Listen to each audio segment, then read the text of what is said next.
Okay, is sections 4.7, 4.8, and 4.9 are all pretty short in the text and all that. I'll just treat them together here. And, they say, well, what's needed to build a linear model? Oops. It really comes down to our representations, right? You need 2 points.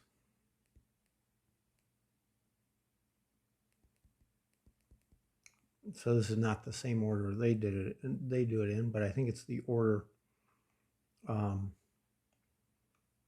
no, I don't remember what order we listed the types of slope intercept models and all in that. 2, you need but this is most likely what you tend to have are a couple of points somehow. You could have a point and a slope, okay, or in other words, rate of change.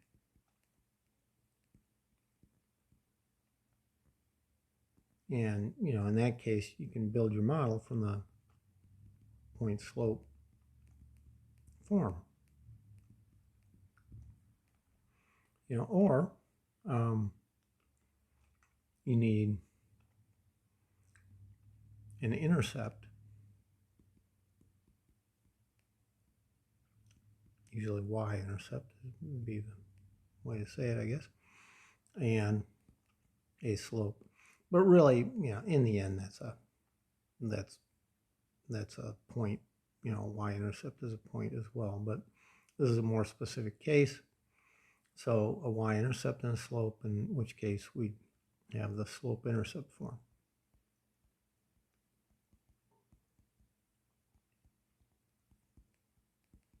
Okay.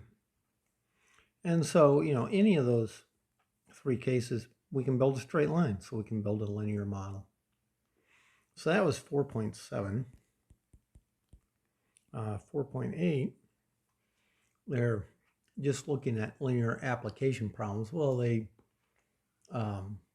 just do 1. And, this is example 4.8.1. And they look at tuition costs at the University of Washington. And they said,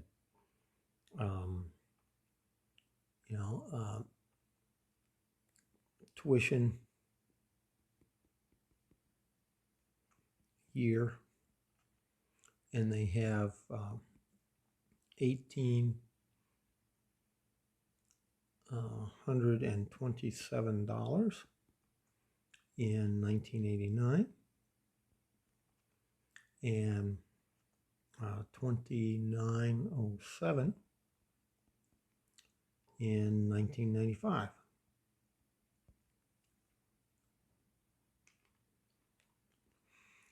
And they're wondering about the year 2000. And they are wondering when it will hit $10,000. So those are the 2 questions.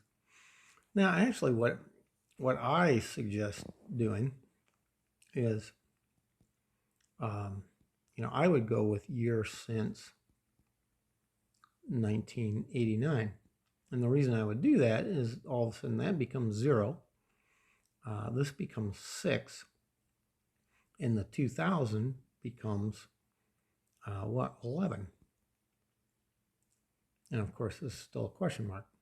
But these are just nicer numbers to work with. And in particular, all of a sudden this and this make that into a y-intercept. Because this is actually our y variable and x variable. They don't have to be. but typically that's, typically we would put time on the x-axis. Okay, so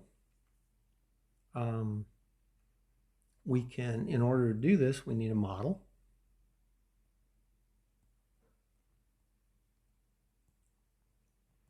Well, the way I did things here, with going to years since, then we need to get a slope, and then we can use the y-intercept, slope-intercept model. Okay, so our slope, we have the 2907 minus the 1827 divided by, and this is again where these come in a little easier, 6 minus 0.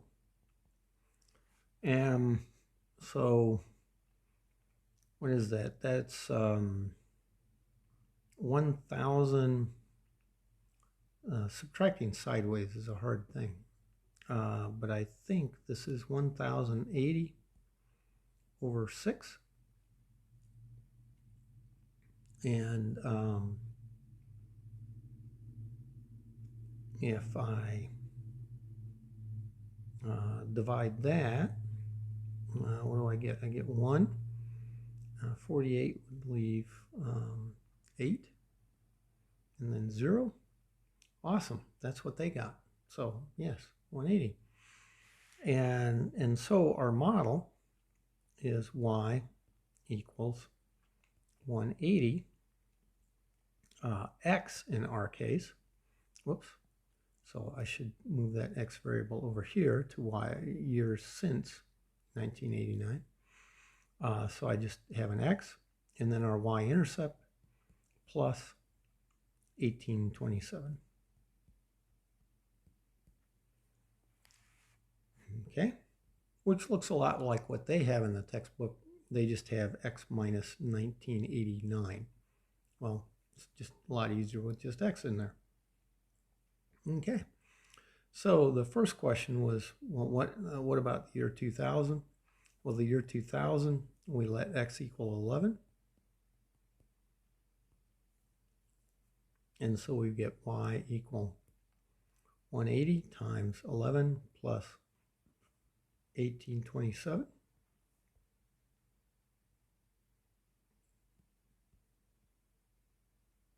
Okay, so that's y equals, well, that's 1800 plus 180. That's why I did a times 11. And then plus 1827. So that's 1980 plus 1827, which looks a lot like $3807. Okay, so I interpret that to say, with this model, so this is the assumption, so it's with this model. I mean, I don't know that that's what it is in the year 2000, but with this model, we predict 3807 in 2000. Okay, so similarly then, we were asked this question of, well, when does it hit 10,000? So once again, with our model right here, we want to know when y equals 10,000. But we know that y has a relationship with x of 180 x plus 1827. Well, so now I'm going to write this as 180x plus 1827 equals 10,000. 180x is equal to 8173, I think. And so x is equal to 8173 over 180. And hopefully they did this, yeah, and they get that is 2034.4. So that's a, oops.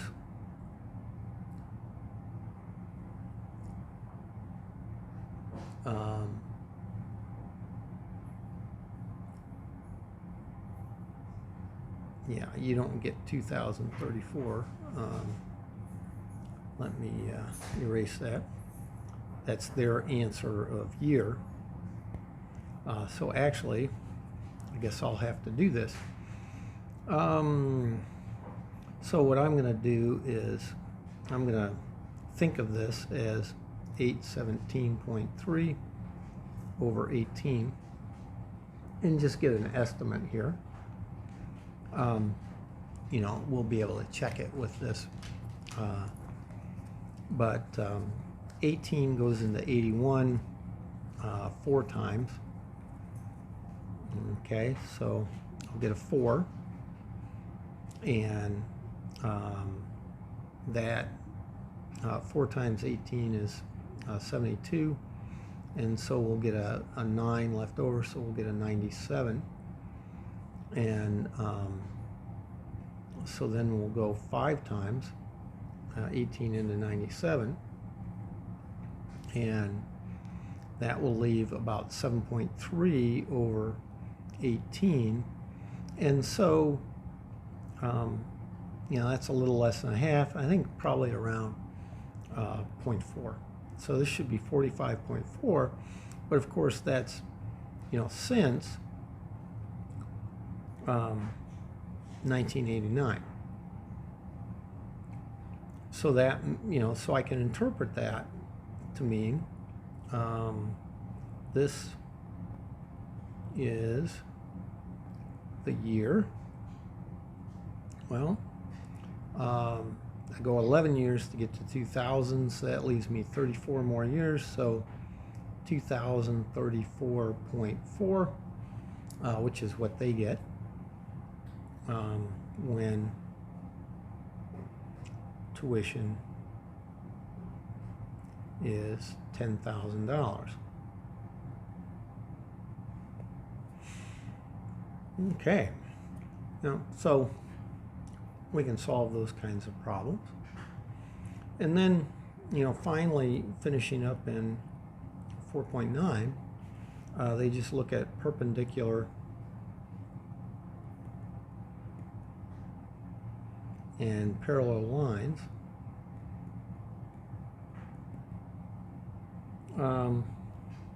Now certainly with parallel,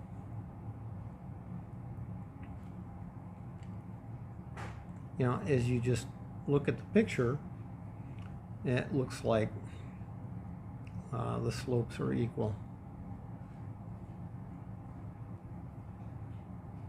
And yes, that's how we know.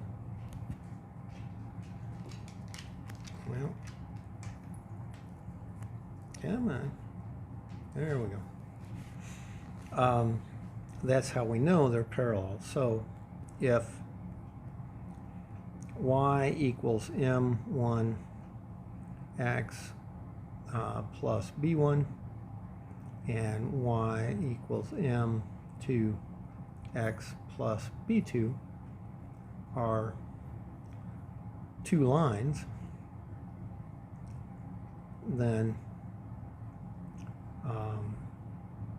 they are parallel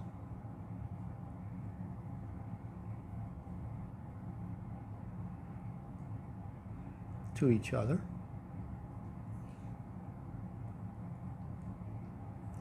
And here's a phrase often used: if and only if. That's not a misspelling. So this is if and only if. So it means it goes both directions here. M1 equals M2. So, you know, if I have two lines where the slopes are equal, then I know they're parallel. If I know they're parallel, then I know their two slopes are equal. That's the if and only if. I can go either direction with that. Now, for perpendicular,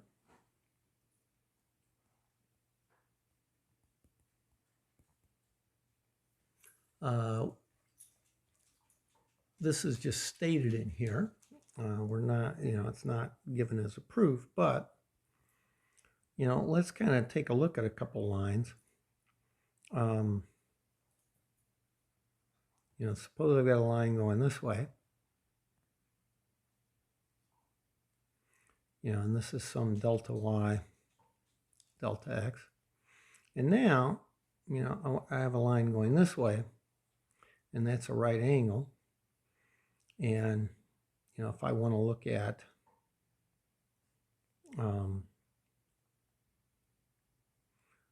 this delta x and this delta y here, so I guess we'll call that 1 and this 2. So if we have that, then if we work hard enough with our geometry and so forth, what we can show is that we would need the slopes, so we've got our slope here, M1, and our slope here, M2. We would need that M1 times M2 has to be -1 for these to be perpendicular. Now, in terms of our delta x's and so forth, well, let me first write then M1 is equal to -1 over M2. That's another way to write it. But then we could also say delta y1 over delta x1 times delta y2 over delta x2 is equal to -1. So we could write that. Or if we multiply through by delta x2 over delta y2, we'll get delta y1 over delta x1 is equal to negative delta x2 over delta y2. So you get this reciprocal thing minus the reciprocal of the slope. Okay, and that's perpendicular. So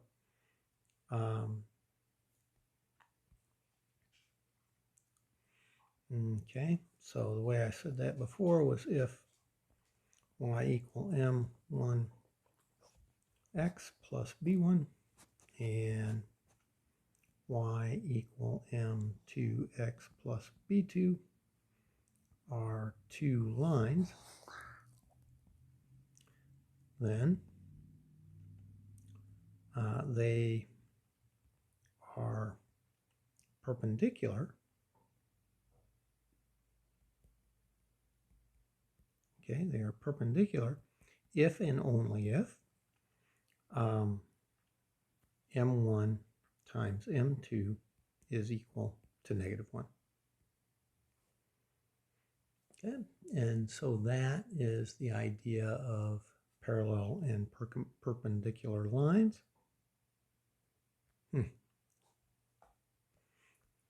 Okay, and so we can just see, give a line perpendicular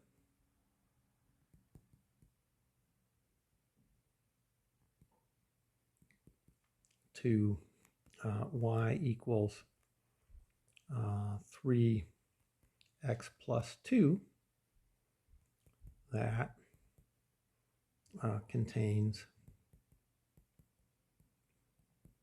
the point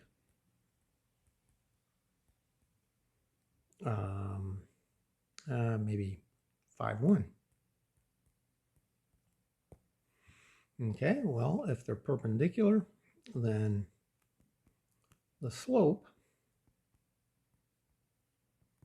is m equal -1/3. So I just took the slope of 3, took its reciprocal, and threw a minus sign in front of it. Oops. Slope is 1/3. So using point slope form,